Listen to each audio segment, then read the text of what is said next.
Graça e paz a todos, sejam bem-vindos a mais uma videoaula aqui no canal do YouTube Gospel Tech 316. Eu sou Alessandro Moraes e a partir de agora nós estaremos estudando juntos mais uma lição do estudo A Carta de Efésios. É isso mesmo, nós estamos aí já há 9 semanas nos deliciando, estudando esse livro de Efésios. Nas primeiras lições aí nós já vimos o capítulo 1.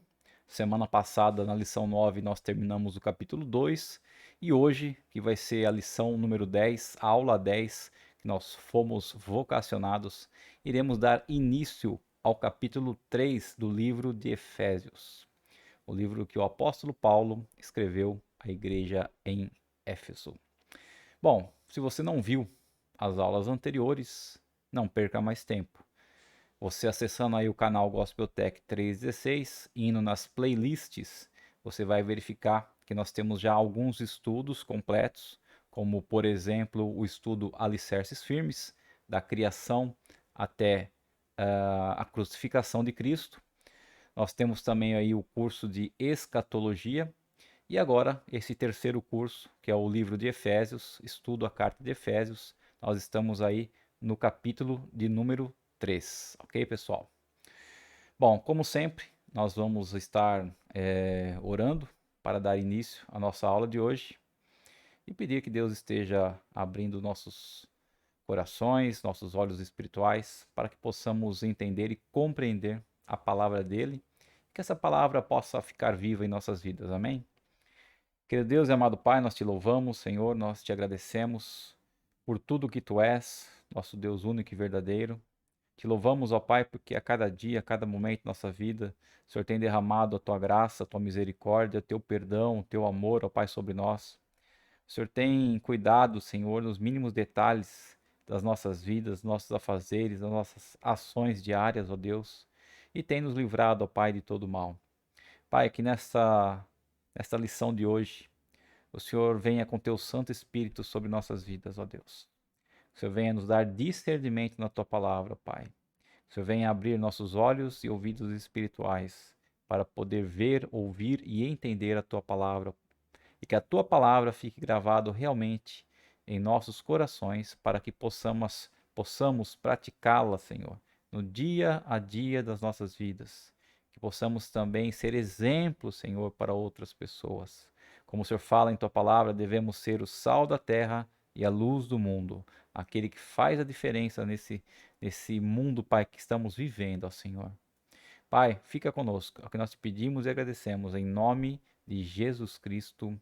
Amém. Querido, então vamos lá. Nossa lição de hoje é a lição de número 10, né, do estudo do livro de Efésios. E o título da lição é Fomos Vocacionados. Bom, nós já no capítulo 1, nós estudamos aí. Opa, desculpa. Epa, agora sim. No capítulo 1, nós estudamos aí que nós fomos eleitos por Deus.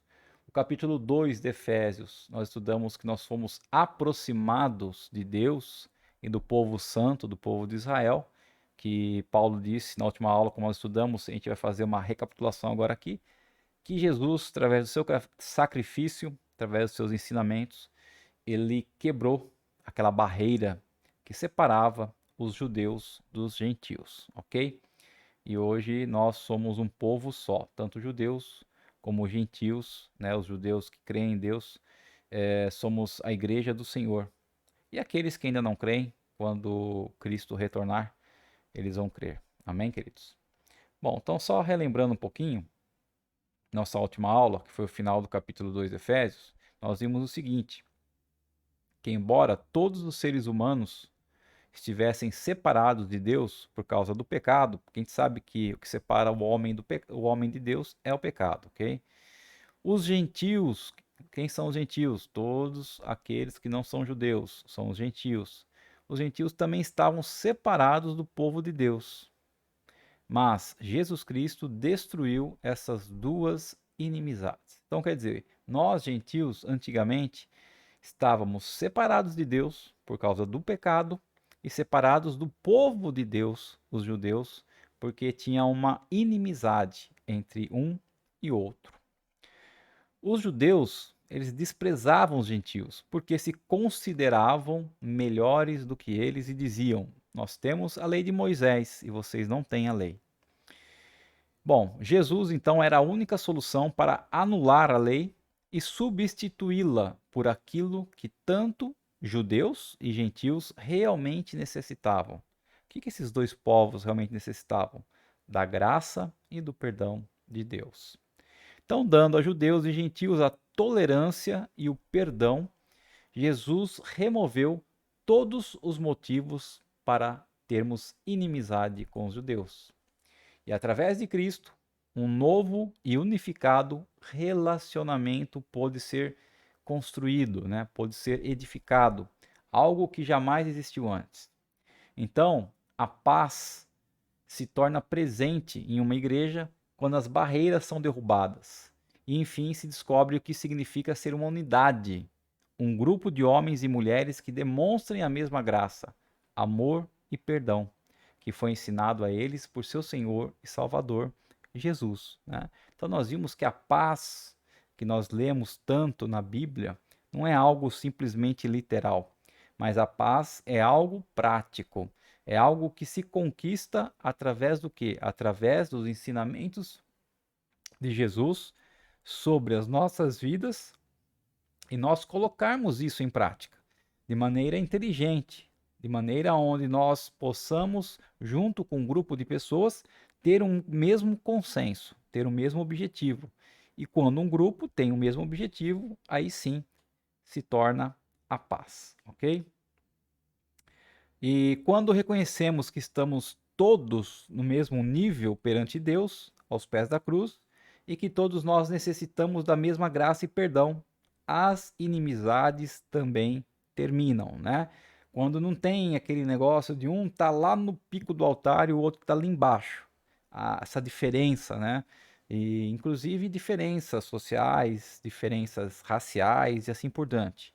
Então, quando nós reconhecemos que todos nós, seres humanos, somos pecadores, todos estamos destituídos da glória de Deus, estamos todos no mesmo patamar, e todos nós precisamos da graça, do amor e do perdão de Jesus, então as inimizades também terminam. E o retrato, né, que Paulo nos ensina, o retrato que Paulo nos dá, de como Deus trabalha conosco, como que Deus vai fazendo com a gente para que a gente fique de uma maneira que Ele queira. Ele acerta nossas ásperas arestas, né? Nossas beiradinhas ali que machucam, Ele vai acertando isso, vai lixando, vai moldando, né? Até o quê? Até que nós estejamos prontos para sermos o quê? Colocados em sua morada eterna. Então, Deus, ele é o construir de um templo santo, né? Não um templo físico com tijolos físicos, mas um templo santo onde cada um de nós somos uma pedra ali para serem encaixadas umas nas outras.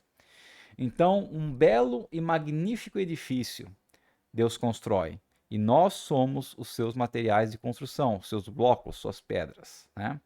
Então, o processo de nos lapidar e nos moldar para o seu serviço é muitas vezes doloroso, muitas vezes dói, né? Um aprendizado que Deus quer nos dar. Mas o resultado disso é algo bem glorioso, né? É esta compreensão, é esse entendimento que nós precisamos ser moldados, lapidados para sermos encaixados uns nos outros e assim nós todos juntos construirmos esse templo santo de Deus, né? É isso que nos traz sentido para nossas vidas. Então, Jesus está preparando o seu povo para se tornar sua morada, a igreja de Jesus Cristo. Amém, queridos? Então, foi uma recapitulação rápida, né, da aula passada, da aula 9. Se você quiser, lógico, assistir a aula inteira, mais detalhes, é só ir aí na playlist do canal, que todas as aulas ficam gravadas. Vamos lá? Então, para a nossa aula de hoje, iremos dar início aí no capítulo 3 do livro de Efésios e o título é Fomos Vocacionados. Vamos ver a vocação, né? Qual vocação Deus tem para nós, qual o chamado que Deus tem para nós. E aí vai se dividir esse estudo do capítulo 3 em 3 partes. Então, a primeira parte nós vamos ver aí sobre o mistério concedido a Paulo, do versículo 1 ao versículo 6. Na parte 2, nós vamos ver o ministério. Na parte de cima é o mistério, agora é o ministério de cada cristão, de cada crente. E a terceira parte, nós vamos ver o apóstolo da oração, né? Paulo, orando. Então hoje nós vamos aí estudar somente essa primeira parte, né? Que é o mistério concedido a Paulo, dos versículos 1 até 6, ok, pessoal? Então, o primeiro parágrafo de Efésios 3, em muitos aspectos, é a chave para todo esse mesmo capítulo. E aqui, Paulo começa a descrever o grande mistério da nossa fé. Nós vamos ver aqui alguns slides à frente, que essa palavra mistério para nós, né, na língua portuguesa, às vezes significa algo enigmático, né? É um mistério, é um enigma. Mas na verdade a gente vai ver que a origem da palavra no grego significa o quê? Algo que existe, mas que ainda não foi revelado a nós, né? Algo que existe, mas estava oculto. Deus ainda não tinha revelado a nós. É isso que significa o mistério. Bom, Efésios capítulo 3, eu quero ler aqui dos versículos 1 a 6, tá? Para a gente ter uma ideia do que nós vamos estudar na aula de hoje. Então, por essa razão, eu, Paulo, o prisioneiro de Cristo Jesus, por amor de vocês, os gentios, se é que vocês ouviram falar a respeito da dispensação da graça de Deus a mim, confiada em favor de vocês, pois, segundo uma revelação, me foi dado a conhecer o mistério, conforme escrevi há pouco, resumidamente. Ao lerem o que escrevi, poderão entender a minha compreensão do mistério de Cristo, o qual, em outras gerações, não foi dado a conhecer aos filhos dos homens, como agora foi revelado aos seus santos apóstolos e profetas, pelo Espírito Santo. O mistério é que os gentios são co-herdeiros, membros do mesmo corpo e co-participantes da promessa em Cristo Jesus por meio do Evangelho. Tá, pessoal? Então nós vamos estudar aqui que esse mistério, ele é o que, na verdade? É que todos nós, gentios, que acreditamos em Deus, em Jesus Cristo, que acreditamos no Evangelho, nós somos, assim como o povo judeu, co-herdeiros, membros e coparticipantes das promessas de Cristo Jesus. Ok? Esse era o mistério que, na antiguidade, antes da vinda de Cristo, lá no Antigo Testamento, né, os judeus jamais imaginavam que essas promessas de Deus se estenderiam também para nós, os gentios. E a partir do Novo Testamento, a partir de Paulo, isso foi revelado. Bom, então Paulo começa aí no versículo 1, escrevendo o seguinte: por essa razão, eu, Paulo, sou prisioneiro de Cristo Jesus. Né? Então, na tradução para o português, fica às vezes difícil notar a verdadeira estrutura do argumento de Paulo. Na verdade, Paulo começa o pensamento no versículo 1 com a frase, por essa razão. E depois ele continua isso lá no versículo 13 somente. A razão que ele está escrevendo. Né? E ele fala assim, peço-lhes que não desanimem por causa das minhas tribulações em seu favor, pois elas são uma glória para vocês. Então tudo que ele escreve, tudo que Paulo escreveu entre por essa razão, que é o comecinho do versículo 1, até o versículo 13, na verdade Paulo abriu aí um parênteses, vamos dizer assim, né? E ele foi falando dele, certo? Então no versículo 1, ele começa a dizer algo e de repente ele é apreendido, né, é chamado a atenção por outra verdade. E depois que ele diz essa outra verdade, ele volta ao seu pensamento original, da onde ele começou. Então, essa compreensão dá-nos um quadro geral do que Paulo está realmente dizendo nesse intervalo. Ele queria que os cristãos entendessem por que ele estava passando por perseguição e prisão. Ele escreveu essa carta num quarto onde vivia sob prisão domiciliária, vigiado dia e noite por um soldado romano. Certamente, os amigos dele se perguntavam como Deus permitia que um grande missionário como Paulo ficasse confinado. Perdão, pessoal. Então vamos continuar aí. Então, os amigos dele se perguntavam como Deus permitia que um grande missionário ficasse confinado, tendo seu ministério reduzido a escrever cartas sozinho, né? Então, as pessoas, às vezes, os amigos dele, não entendiam como ele, Paulo, né, o apóstolo dos gentios, que viajou tanto pregando a palavra de Deus, ensinando o evangelho, hoje estava preso em Roma, encarcerado em Roma, ok? Mas, vamos lá. A sua primeira declaração, então, foi a de proclamar-se um prisioneiro, não um prisioneiro do governo romano, mas prisioneiro de Cristo, né? Então, ele começou o versículo dizendo: Eu, Paulo, prisioneiro do Senhor Jesus Cristo. Então, ele não se considerava um prisioneiro do governo romano de Roma, mas sim um prisioneiro de Cristo. Então, Paulo não se via como um prisioneiro de César, né? Aguardando a sentença de Nero. Não. Ele se via como um prisioneiro do seu Senhor, debaixo do julgamento apenas de Deus. Citando Ray Stedman, diz: Penso que a prisão de Paulo deu-lhe tempo para escrever esta e outras cartas que mudaram o curso da história. Portanto, pode ser que um motivo do Senhor Jesus ter permitido que ele permanecesse preso foi para produzir algumas das grandes epístolas do Novo Testamento. Ok, pessoal?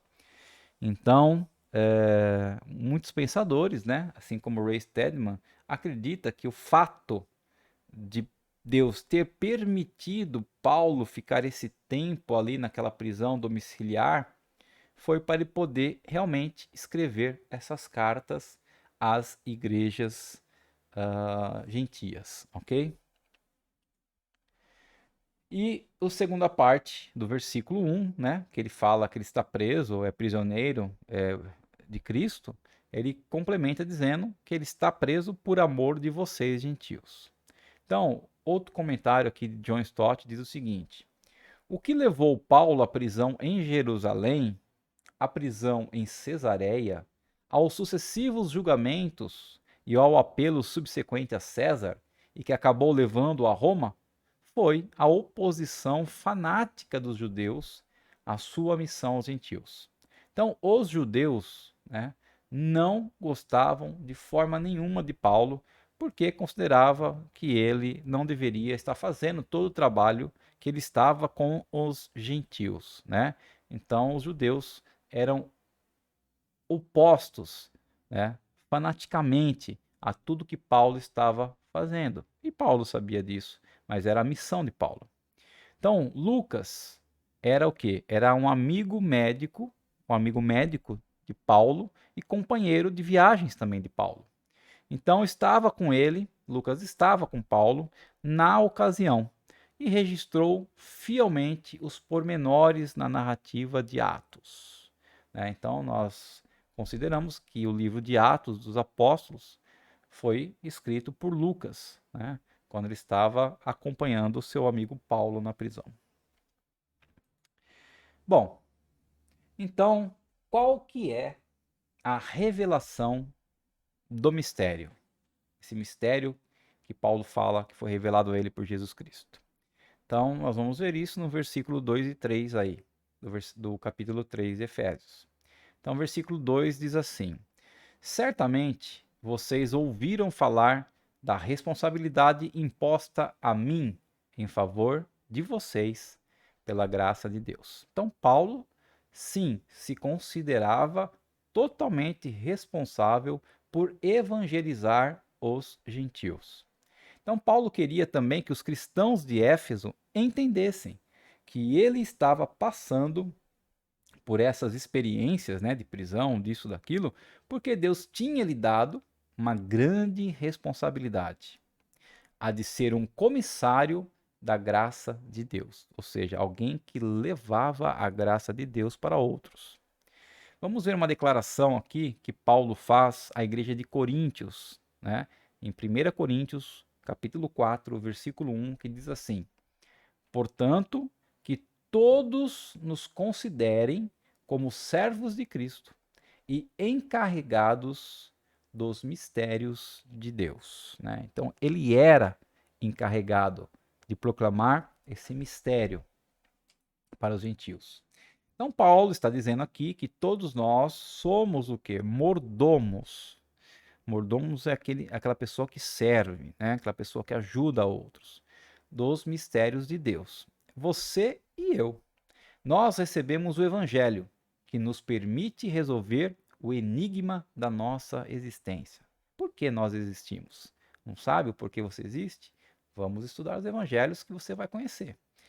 Esta responsabilidade foi dada a nós por Deus, e Ele quer que transmitamos esse segredo para todos aqueles que estão ao nosso redor, né? Então, quando nós aprendemos que Deus mandou Jesus Cristo ao sacrifício para que nós hoje pudéssemos ter o perdão, a remissão dos nossos pecados e assim podemos ter comunhão com Deus, podemos ser salvos para um dia vivermos a vida eterna com Ele. Então, esse mistério nós devemos aprender e repassar para outras pessoas. Essa, como Paulo disse, também é nossa responsabilidade. Nós somos também mordomos, devemos ser mordomos, né, a fim de poder repassar às outras pessoas aquilo que nós sabemos da melhor forma possível. Bom, o versículo 3 diz o seguinte: Isto é, o mistério que me foi dado a conhecer por revelação, como já lhes escrevi em poucas palavras, né? Então, tudo que Paulo conhece a respeito desse mistério de poder a palavra chegar aos gentios, da salvação ser também dos gentios poderem ser co-herdeiros, coparticipantes, né, da mesma graça dos judeus, foi revelado para ele, né, através de Jesus Cristo. E John Stott também nos explica o seguinte: as palavras em português e grego não significam a mesma coisa. Em português, um mistério é algo obscuro, oculto, secreto, enigmático. No entanto, a palavra grega se referia a uma verdade que esteve oculta ao conhecimento ou entendimento humano, mas que atualmente está desvendada pela revelação de Deus, ok? Então, aquilo que eu expliquei no início, né? Quando nós falamos aqui o mistério, que o mistério foi revelado a Paulo, quer dizer o quê? Que Deus já sabia, lógico, que nós, gentios, não judeus, iríamos também ter a participação, sendo igreja de Cristo, sendo cordeiros, coparticipantes. Mas isso só foi revelado mais para frente, através de Jesus a Paulo, né? Então, antes disso, outros judeus do Antigo Testamento jamais imaginavam que ia acontecer, então era um mistério por causa disso. Bom, no cristianismo não há mistérios esotéricos reservados somente para a elite espiritual, né? Somente aquela elite espiritual é que consegue entender certos mistérios do cristianismo. Nada disso, né? Pelo contrário, os mistérios cristãos são verdades que, embora sejam além da nossa compreensão humana às vezes, foram reveladas por Deus e, portanto, agora pertencem abertamente a toda a igreja. né? E eu acrescento aqui ainda, na citação de John Stott, a toda a igreja que estuda a palavra de Deus, né? Porque se você também não estudar a palavra de Deus, você não vai ter a revelação desses mistérios que Deus nos deixou. Bom, e a terceira parte aí do nosso estudo de hoje fala, né, os versículos 4 a 6 aí, que Jesus Cristo é o cerne, né? O que é o cerne? Cerne é como se fosse o ponto central, como se fosse a medula ali, né? Então, ao lerem isso, vocês poderão entender a minha compreensão do mistério de Cristo. E esse mistério não foi dado a conhecer aos homens de outras gerações, né? Paulo está falando aqui dos judeus antigamente, nem dos gentios antigamente. Mas agora foi revelado pelo Espírito Santo aos santos apóstolos e profetas de Deus. No Velho Testamento, os profetas tinham apenas um lampejo, uma ideia do que seria no futuro. Mas é no Novo Testamento que os apóstolos tiveram uma revelação clara, dada pelo Espírito de Deus, do que iria realmente acontecer. Ok? Então, ao redor do mundo, as pessoas procuram uma resposta para o mistério da vida. Buscam soluções para problemas como aquecimento global, pobreza, ameaças de guerra, violência e assim por diante. Mas esses são apenas prolongamentos de um problema central que tem atormentado a humanidade desde o início, né? E esse problema central chama-se pecado. E a chave para a solução de todos esses problemas é o que Paulo chama de mistério de Cristo, né? Então, por isso nós dizemos que Jesus é a solução central. Jesus é a solução definitiva. Assim como o pecado é o problema central, que a partir dele ocasiona-se todos os outros problemas que nós enfrentamos e vemos pelo mundo, de outra forma, Jesus Cristo é a solução central de todas as coisas. Ok, pessoal? Então, ao mesmo tempo, Colossenses 4:3 diz o seguinte: ao mesmo tempo, orem também por nós, para que Deus nos abra uma porta à palavra, a fim de falarmos do mistério de Cristo, pelo qual também estou algemado. Né? Então, Paulo, apesar de estar preso, apesar muitas vezes estar algemado, ele ainda orava, né, para que Deus pudesse abrir outra porta, ou seja, dar outra chance para ele poder continuar falando do mistério de Cristo, né, que é o evangelho para os gentios. É o poder de Deus, a palavra de Deus. O versículo 6, o último versículo nós vamos ler hoje de Efésios 3, diz assim: significando que, mediante o evangelho, né, perante o evangelho, os gentios são co-herdeiros com Israel, membros do mesmo corpo e coparticipantes da promessa em Cristo Jesus. Então, o mistério diz respeito a Cristo e ao seu único povo. Qual que é esse único povo? Judeu e gentil. Não somente os judeus, mas o povo judeu e gentil. E esse mistério é que os gentios, através do evangelho, são herdeiros em conjunto com Israel. São membros de um órgão conjunto e compartilham juntos da mesma promessa em Cristo Jesus. Né? Então, nós vimos aí que Deus realmente, através de Jesus Cristo, quebrou as barreiras entre esses dois povos, tirou a inimizade entre esses dois povos e hoje, tanto nós, gentios, como eles, judeus, temos que ter essa revelação do mistério de Cristo, que Deus nos chamou, através de Jesus, para ser o quê? Um único povo, né? Um único povo, não mais dois povos diferentes, não mais um querendo ser melhor que o outro, né? Nada disso. Nós temos que ser somente um, porque na eternidade, quando nós estivermos na eternidade, nós seremos um povo só, uma única nação, adorando, louvando e convivendo com o Senhor. Os maiores homens, né, segundo uma citação de Ray Stedman, os maiores homens de Deus do Antigo Testamento não compreenderam esse mistério, né? Eles não tinham ideia, não faziam ideia que iria acontecer isso, que a palavra de Deus, o evangelho de Cristo, a salvação chegaria aos gentios. Então eles podem ter entendido muito do plano de Deus, na medida em que Deus o revelou a eles. Mas esse mistério que nós estamos aprendendo nessa lição de hoje só foi desdobrado por meio de Jesus Cristo. O próprio Senhor Jesus começou a manifestá-lo, ok? Então foi através de Jesus que ele começou a manifestar aos apóstolos que os gentios também teriam parte com ele. Mateus, capítulo 13, versículos 34 e 35 diz assim: temos estas surpreendentes palavras sobre Jesus. Jesus falou todas essas coisas à multidão por parábolas. Nada lhes dizia sem usar alguma parábola. Uma parábola é uma maneira de você contar algo utilizando coisas que as pessoas daquele local conhecem, fazendo comparações, ok? Em vez de você falar abertamente, claramente, você usa de exemplos, né? Uma parábola. Cumprindo-se assim o que fora dito pelo profeta: abrirei minha boca em parábolas, proclamarei coisas ocultas desde a criação do mundo.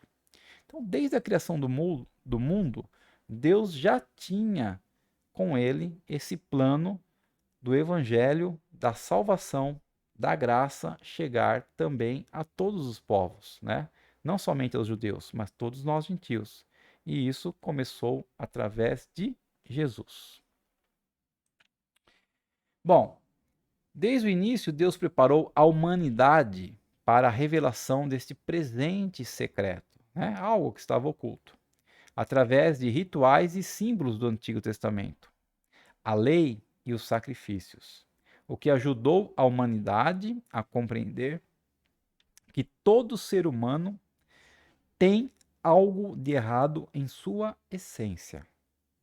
Então, isso nós devemos entender, queridos, que todos nós, seres humanos, não importamos se somos gentios ou judeus, todos temos algo de errado em nossa essência, nosso interior, né?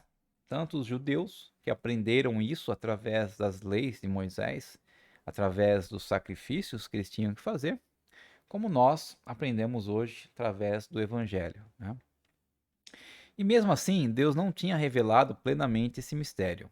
Um pouco foi revelado no passado, mas o grande segredo foi mantido em oculto. Nos últimos versículos do livro de Romanos, há uma afirmação muito clara sobre esse mistério. Ora, aquele que tem poder para confirmá-los pelo meu evangelho e pela proclamação de Jesus Cristo, de acordo com a revelação do mistério oculto nos tempos passados, mas agora revelado e dado a conhecer pelas escrituras proféticas, por ordem do Deus eterno, para que todas as nações, olha só, todas as nações, todo mundo, venham a crer nele, em Cristo Jesus, e obedecer-lhe. Sim, ao único Deus sábio seja dada glória para todo sempre, por meio de Jesus Cristo. Amém. Né? Amém quer dizer que assim seja. Então, queridos, Paulo escreve aí, nos últimos versículos da carta aos Romanos, que esse mistério, né, que antigamente estava oculto para os antigos e hoje foi revelado através de Cristo Jesus, começando por Cristo Jesus, né? Enfim, é para que todas as nações possamos conhecer a Deus, possamos conhecer a Cristo através do Evangelho e possamos crer e obedecer nele. Para isso que nos foi revelado todo esse mistério. Bom, o conhecimento de Deus e da sua vontade não é alcançado pelo descobrimento humano, por uma mente brilhante e perspicaz, mas sim e somente pela revelação divina. Então, todo conhecimento a respeito de Deus, né, por mais inteligente que um ser humano seja, ele não vai conseguir descobrir nada se Deus não revelar, né? Porque houveram homens inteligentíssimos, assim como o mais inteligente de todos foi Salomão, filho de Davi. E mesmo ele, com toda a inteligência dele, ele não conseguiu descobrir que mais para frente os gentios também seriam participantes da salvação, cordeiros junto com Cristo, ok? Então, nossa oração ao lermos as Escrituras tem que ser igual à do salmista que disse o seguinte: Desvenda, Senhor, os meus olhos, para que eu contemple as maravilhas da tua lei. Né? Ou seja, traduzindo, Senhor, que teu Santo Espírito esteja comigo, me dando discernimento da tua palavra todas as vezes que eu for estudá-la. Né? Todas as vezes que eu pegar a sua palavra, Senhor, a Bíblia, e for estudar, for ler, que o Senhor possa, através do teu Santo Espírito, dar discernimento, abrir meus olhos espirituais. Ok, pessoal? Então não é somente com inteligência, somente com conhecimento, somente com estudo que nós conseguimos entender esses mistérios de Deus, mas sim também com a revelação divina. Precisamos da revelação divina. Você já tem certeza absoluta que é da família de Deus? Que você pertence, você é um filho de Deus?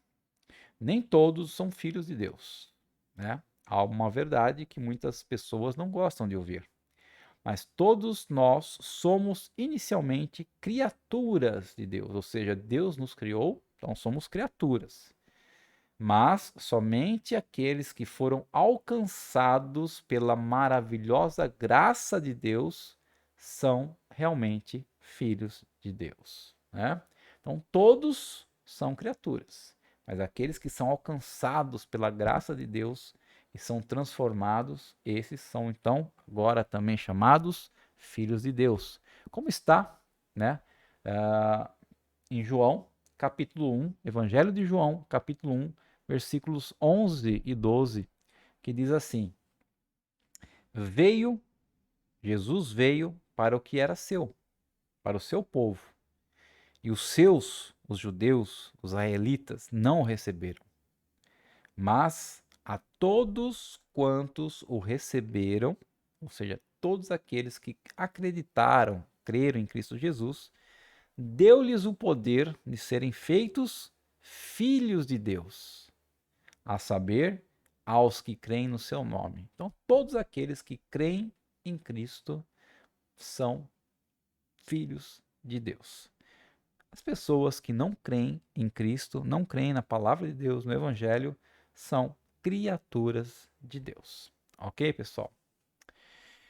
Bom, então, nossa lição de hoje, né? A lição número 10, fomos vocacionados. Primeira parte aí, onde Paulo fala sobre que ele é prisioneiro de Cristo Jesus e tudo que ele faz, o que ele tem passado, é por amor aos gentios, né? Que a ele foi revelado esse mistério, que Jesus revelou a ele esse mistério dos gentios poderem ser coparticipantes, cordeiros, né? O mesmo povo que ele vai ter que vir buscar aqui na terra, a sua igreja. Então, Jesus, além de ter quebrado, como nós estudamos na aula passada, a inimizade com o povo judeu, hoje ele revela para todos nós que nós também somos filhos. Todos aqueles que crerem em seu nome, aqueles que crerem em Jesus Cristo, crerem no seu evangelho, são filhos de Deus. Amém, queridos? Então espero que vocês tenham aí aprendido um pouco mais sobre o livro de Efésios, né? Esse capítulo 3 de Efésios que nós iniciamos hoje. E enfim, se você gostou da lição, que você possa deixar seu like nessa lição, nessa videoaula, possa principalmente compartilhar essa lição com outras pessoas, com o intuito que quanto mais pessoas puderem aprender da palavra de Deus, nós teremos aí semeado a semente em mais terrenos, ok? E essa é a nossa função, como filhos de Deus, semear a palavra de Deus em vários e vários terrenos. Pessoal, vou ficando por aqui, vamos estar orando então, para estar encerrando essa aula de hoje. Querido Deus e amado Pai, muito obrigado, Senhor, mais uma vez, por mais uma aula que o Senhor ministrou, mais uma palavra, Pai, de excelência que o Senhor ministrou em nossos corações. Muito obrigado, Senhor, porque o Senhor designou o apóstolo Paulo como um santo profeta seu, como um apóstolo para poder revelar à tua igreja, Pai, esses mistérios que hoje temos aprendido, Senhor, que também somos filhos se acreditarmos em Ti, no Teu nome, ó Pai. Somos participantes e cordeiros, ó Pai, das Tuas promessas, Senhor. Se participarmos, ó Senhor, do Teu Evangelho, se crermos, lutarmos e batalharmos por Ele, Senhor. Não somente para estar mudando nossa vida, mas também para podermos ensinar e alcançar a outros, ó Deus. Continua ministrando em nós e fazendo de nós um rio de águas vivas para outras pessoas, que essas outras pessoas que estiverem ao nosso redor possam também ser inundadas por tanta palavra, Senhor, de bênção, por tanta palavra, Senhor, que nos realmente ensina o nosso coração a tomar um rumo certo em nossas vidas, ó Pai. Senhor, continua nos abençoando, nos protegendo, nos livrando de todo mal, que possamos ter uma semana na Tua presença. É o que nós pedimos e agradecemos em nome de Jesus. Amém. Amém, queridos. É isso aí. Muito obrigado por terem ficado comigo até agora e nos vemos na semana que vem, se assim o Senhor nos permitir. Até mais. Um grande beijo para todos.